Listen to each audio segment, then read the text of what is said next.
자, 이제 본격적으로 오늘 주간 내용 살펴보도록 하겠습니다. 제일 우리의 큰 걱정은 아무래도 코로나 사태겠죠. 그 얘기를 해보도록 하겠습니다. 어제 정부 발표가 있었습니다. 국민일보 일면입니다. 힘 빠집니다. 사실은요. 굵고 짧은 방역, 이런 말이 무색해졌습니다. 현행 거리두기 2주 연장, 서울, 경기, 인천, 수도권 4단계, 그리고 비수도권 3단계 이 거리두기를 2주간 더 연장하기로 해 있습니다. 왜냐하면 지금 제일 큰 걱정거리가 2학기 개학 전에 확진자 감소하는 걸 목표로 삼고 있습니다. 방역당국이요. 그리고 종교활동은 최대 99명까지 가능한데 이건 뭐가 달라지는지는 저희가 잠시 뒤에 좀 살펴보고요. 어쨌든 전국적으로 사회적 거리두기, 현행 사회적 거리두기가 2주 연장되면서 혹시나 하는 기대를 하셨던 분들은 지금 많이 허탈해할 겁니다. 그러면 뭐가 좀 더 달라지느냐, 세부 규칙은 어떻게 달라지는가 좀 살펴보도록 하겠습니다. 그 기사를 볼까요? 한겨레 7면에 보니까 이제는 보세요. 조금 더 엄격해질 부분은 엄격해졌어요. 보세요. 지금 비수도권 3단계잖아요. 그런데 직계가족이라 하더라도 5인 이상 모일 수 없다. 그러니까 이상이라는 것은 그 인원이 포함되는 거니까 5명 못 모입니다. 그러니까 4명까지만 직계가족이라 하더라도 모여야 한다. 모일 수 있다.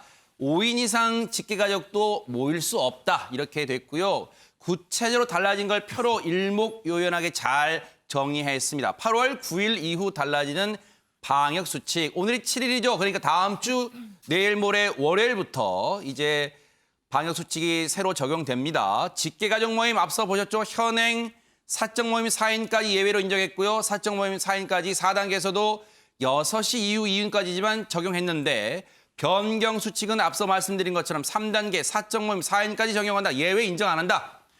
돌잔치 이런 거는 변경되는 수칙 보면 사적 모임 제한 예외로 이 돌잔치는 예외 규정이 있습니다. 16인까지 허용한다. 스포츠 대회도 이 권역 간 이동이 있는 대규모 스포츠 행사는 문화체육부 협의를 거쳐 시행한다. 그런데 보세요. 이용업과 미용업, 이발소와 미장원 이곳은 지금 현행 4단계에서는요. 20, 밤 10시까지 영업시간을 제한했는데 10시 넘어서 못했죠. 그런데 영업시간 제한을 풀었습니다. 이 부분이 조금 주목되고요. 종교시설, 수용 인원의 10% 그러니까 최대 19명까지 허용했는데 수용 인원을 100명 이하는 10명, 101명 이상은 좀 큰 규모의 교회나 이 성당 이쪽은 절, 이런 쪽은 수용 인원의 10%까지 그러니까 최대 99명까지 허용하기로 했습니다. 사실 그런데 이제 저희가 표로 보여드렸습니다만 유영아 교수님 이거 국민분들, 시청자분들이 일일이 이거 다 무슨 표 갖고 다니면서 볼 수는 없고 이만큼 지금 방역당국도 고충이 크긴 커요. 계속해서 거리두기 2주 연장했지만 뭔가 세부적으로 핀셋 규정을 좀 완화할 건 완화하고 또 강화할 건 강화하고 이렇게 하고 있습니다. 델타 변이라는 것이 나타나서 이렇게 확산될 줄 누가 알았겠습니까? 그러니까요. 코로나 바이러스라는 게 인간의 지식체계 밖에서 온 부분이기 때문에 예상이 안 되는 거예요, 이게요. 예측이 안 되는 거죠. 그러니까 지금 방역당국에서 할 수 있는 베스트라는 게 결국은 백신 접종률을 최대한 높여서 네. 그 면역률을 높이는 방법. 그다음에 이제 이런 제한 조치를 계속해서 유지하고 강화할 수 있는 방법밖에 안 보이는 거죠, 현재는요. 물론 이제 정부나 방역당국에서는 뭐 9월 말까지 1차 접종이 70%까지 가고 그다음에 11월 말까지 50%까지 가면은 그래서 나중에 또 부스트샷까지 생각하겠죠. 그러면 우리가 좀 지금보다는 훨씬 더 자유로운 공간 생활을 할 수 있을 거라 예상하지만 그러나 또 내년에 또 델타 플러스 변이가 안 나타난다는 보장이 어디 있겠습니까? 그렇죠. 네네. 국민들이 불안한 거죠. 그래서 제가 그 대선과 연관해서 간단하게 좀 말씀을 드리면은 저는 그래서 이번에 대선 선거 지형이 상당히 바뀔 거다. 그거는 이 코로나19라는 이 전염병 때문에 국민들이 왠지 불안해하고 불가지성이라 그러죠. 미래에 대해서 알지 못하는 불가지성, 그런 스트레스, 자기 삶의 미래에 대한 불안정성이 강화될 것이다. 물론 철밥통을 갖고 있는 지극군 외에는 아주 극소수의 다른 사람 다 불안한 것이죠. 그렇기 때문에 자기 삶에 대해서 불안해하고 미래에 대해서 불안하고 그렇기 때문에 기존의 현재의 그러니까 과거에도 콜레라가 전염병이 돌아왔을 때도 기존 정치 질서와 권위에 대한 강한 부정들이 일어납니다. 폭동까지 일어나고 그랬을 실제로 지금 뭐 그런 현상은 아니지만은 그렇기 때문에 현재의 중앙 정치라든가 국가 정치라든가 이런 기존 질서와 권위에 대한 부정이 계속해서 일어날 것이다. 그렇기 때문에 이번 선거 지형은 이런 국가라든가 애국이라든가 민주주의라든가 통일이라든가 이러한 선거 그것의 대립각의 구도가 아니라 네. 국민의 생활과 삶과 특히 생명에 대한 문제 이런 부분들을 어느 후보가 제시하고 구체적으로 대안을 얘기하면서 국민들의 삶을 보듬어 줄 것이냐. 이 부분이 제가 네. 보기에는 가장 중요한 선거 지형이 이제 바뀌는 거죠. 네. 구시대의 유물로 이제 전락하기 때문에 그런 부분들로 아마 그래서 젠더 문제도 굉장히 크게 나오는 것이고요. 실제로. 그런 부분도 선거 지형이 바뀌지 않을까 그런 예측도 합니다. 네. 말씀해 주신 것처럼 방역 당국도 사실은 굵고 짧게 끝낼 수 있다면 얼마나 좋겠습니까? 고민이 깊어질 거예요. 어제 방역 당국의 발표 내용 좀 들어보시고 이어가 보도록 하겠습니다. 곧 다가오는 2학기에는 무엇보다도 우리 아이들이 안전하게 등교하여 공부할 수 있는 여건을 꼭 만들어 주어야 합니다. 이에 정부는 고심 끝에 수도권 4단계, 비수도권 3단계 이 거리두기를 2주 더 연장하고자 합니다. 사적 모임 인원 제한도 현재대로 적용하겠습니다.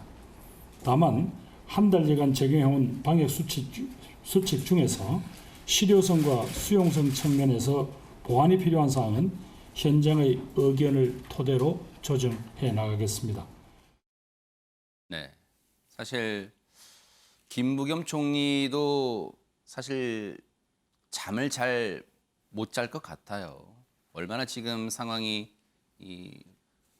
힘들고 또 국민들의 고통도 지금 눈에 선할 것 같습니다. 그런데 매일경제 일면 보니까 바로 그 상황을 떡하니 보여주는 사진이 일단 눈에 띄는데 제목 먼저 살펴보고 갈게요.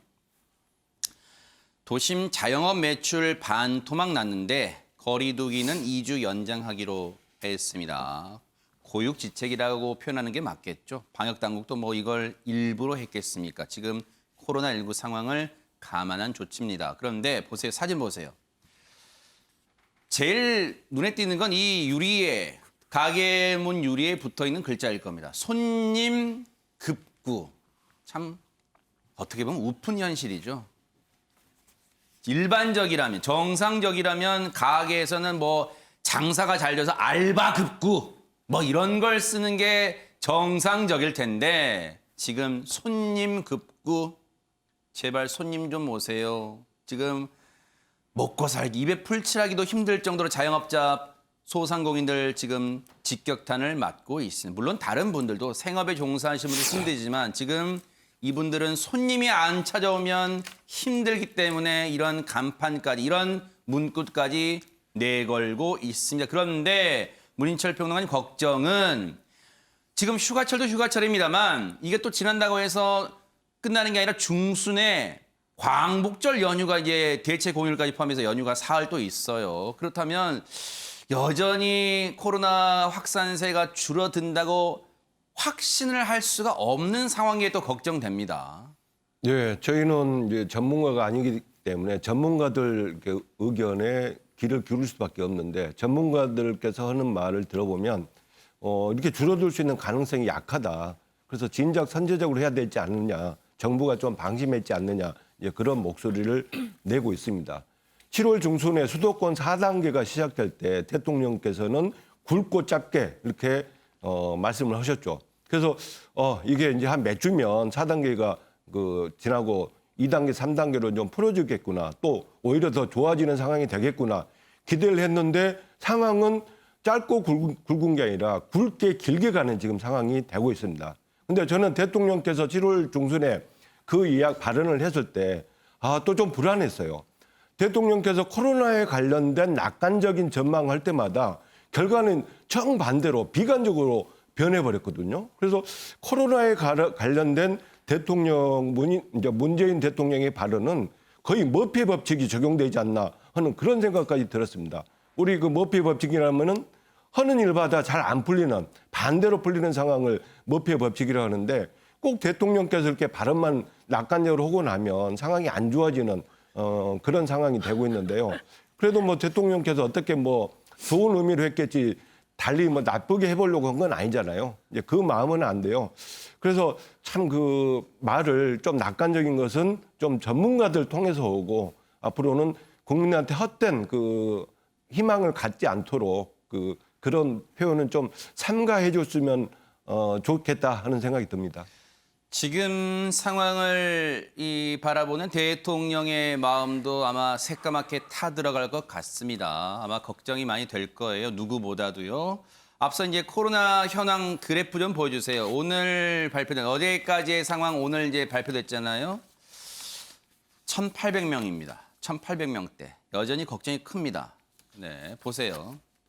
오늘 발표된 건데 우리가 방심을 할 수 없는 게 보세요. 1,776명 5일날, 그제 5일날에서 조금 내려오니까 어제 발표 때 이렇게 내려오니까 그럼 이제 좀 오늘 발표는 1,600대로 내려오지 않을까 혹시 기대감이 있었을 거예요. 그런데 보세요. 여전히 방심할 수가 없어요. 왜냐하면 코로나19가 어디서 발생한지 지금 감을 잡을 수가 없는 상황입니다. 그러다 보니까 앞서 방역 당국도 지금 평균 수도권 같은 경우는 일일 평균 확진자가 900명대예요. 이걸 800명대로 낮춰야만 거리 두기를 완화할 수 있는 조건이 된다고 지금 보고 있습니다. 그런데 이런 가운데 조선일보 신면에 보니까 지금 국민분들 고통이 많은데 특히 이 코로나 확진자와 최전선에 싸우는 의료진들 고충도 이만저만이 아니죠. 그런데 이 사진 하나가 눈길을 끌었습니다. 오늘 보세요. 보니까 일회용 커피컵 같아요.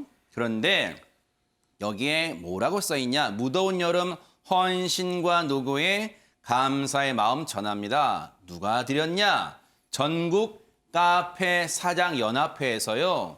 이렇게 의료진들에게 정말 지금 폭염에 이 D레벨 방호복을 입고 있으면요.